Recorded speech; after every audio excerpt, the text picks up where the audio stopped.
नमस्कार। क्या किया जाए कि इच्छा ना करनी पड़े, कामना ना करनी पड़े, कहीं गुहार ना लगानी पड़े और हर चीज़ जो हमारे लिए ज़रूरी है, जो हमारे लिए एसेंशियल है, वो हम तक पहुंच जाए। परिस्थितियां बनने लगे, व्यक्ति ऐसे मिलने लगे, हमारे काम बनने लगे, हमारी सांसारिक और आध्यात्मिक आवश्यकताएं पूर्ति की परिस्थितियां, अनुकूल परिस्थितियां हमारे सामने आने लगी, तो हमें क्या करना चाहिए? एक ही काम करना चाहिए। किसी एक समर्थ सत्ता पे अपने आप को समर्पित कर देना चाहिए। अब ये समर्पित सत्ता आपके इष्ट, आराध्य, गुरु, भगवान, आपके पंथ संप्रदाय के हिसाब से कुछ भी हो सकते हैं, लेकिन एक निष्ठता होनी चाहिए कि जिसके भरोसे हो गए।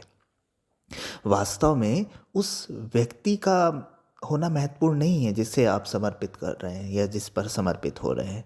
उसके भीतर काम कर रही चेतना का महत्व है। अगर उस चेतना के प्रति आप समर्पित हो गए, उच्च चेतना के प्रति आप समर्पित हो गए, तो आप पाएंगे कि आपके जीवन से अशांति, दुख, विषाद, परेशानियां दूर होने लगी। और अगर परेशानियां, अशांति, दुख है भी, तो वो अब आपको हर्ट नहीं कर रहे हैं। अब जो ज़रूरत की चीज़ें हैं, जो आपकी आवश्यकता की चीज़ें हैं, वो बड़ी आसानी से आपको उपलब्ध होने लगी हैं। आपके काम बनने लगे हैं, आपके रास्ते खुलने लगे हैं। आपको इच्छा नहीं करनी पड़ रही है, आपको कहीं मांगना नहीं पड़ रहा है। सब चीज़ें अनुकूल होने लगी हैं। ये बिल्कुल वैसा ही है कि हम क्या करते हैं कि हम चीज़ों को मांगने के लिए भगवान के पास जाते हैं। भगवान ये आवश्यकता पूरी कर दो, भगवान ये कर दो, भगवान वो कर दो, एक एक चीज़ मांगते हैं। हम भगवान को भगवान से नहीं मांगते कि भगवान आप ही मिल जाओ। और यही गलती हो जाती है। हम एक एक चीज़ें मांगते हैं, तो फिर हमारे कर्म, हमारे प्रारब्ध के अकॉर्डिंग वो ईश्वरीय शक्तियाँ दे भी देती है, नहीं भी देती, कोई गारंटी नहीं होती।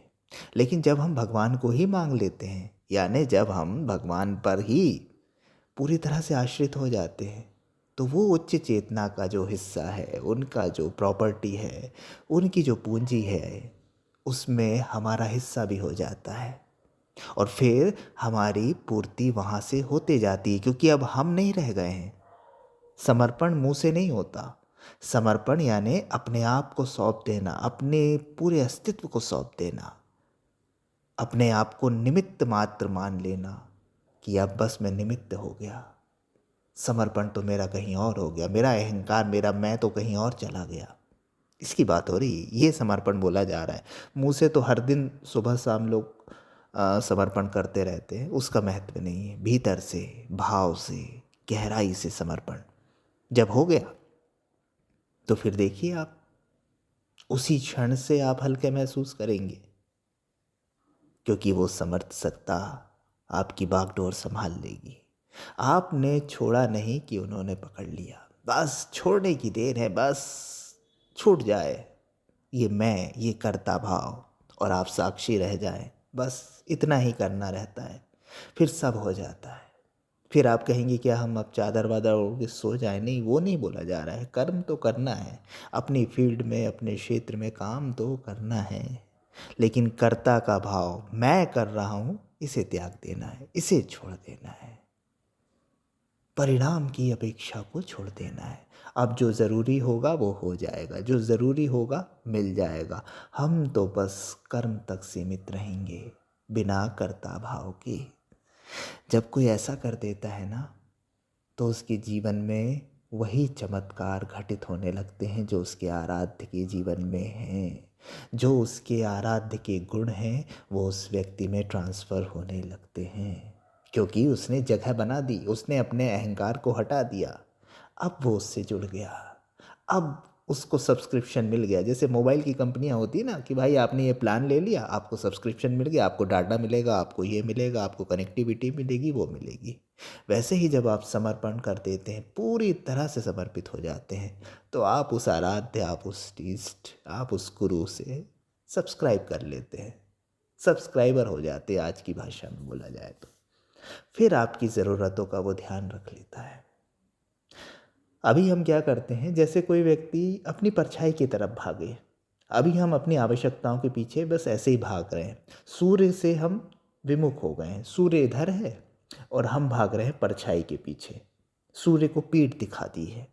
तो जैसे जैसे हम परछाई के पीछे भागते हैं, परछाई और दूर दूर जाती जाती है और हम उसके पीछे ही भागते रहते हैं।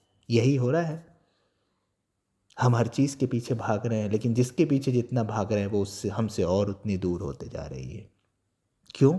क्योंकि हमने सूर्य की तरफ पीठ कर ली है ना, अपने आराध्य की तरफ पीठ कर ली है, उस प्रकाश की तरफ पीठ कर ली है। और अगर आप सूर्य की तरफ भागने लगे, अपने इष्ट आराध्य की तरफ भागने लगे, वहाँ आपकी गति हो गई, तो क्या होगा? वो परछाई आपके पीछे पीछे दौड़ेगी। आप जितना तेज जाएंगे वो परछाई उतना तेजी से आएगी। यही यही लॉजिक काम करता है अध्यात्म में।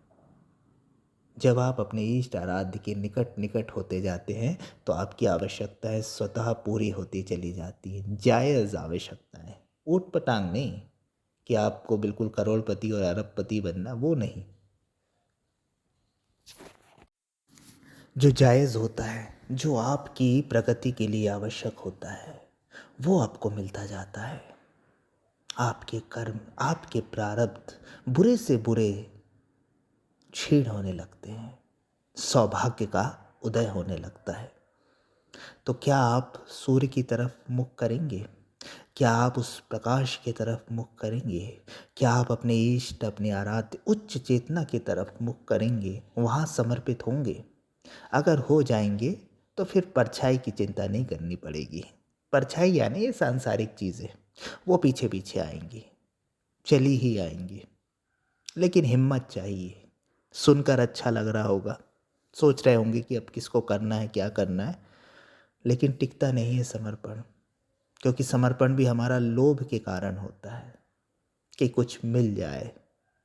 बिना कामना के जब समर्पण हो जाता है, बिना चाह के जब समर्पण हो जाता है, वो समर्पण काम करता है। चाह के तो कोई समर्पित हो ही नहीं पाया है। समर्पण होता है अचाह में।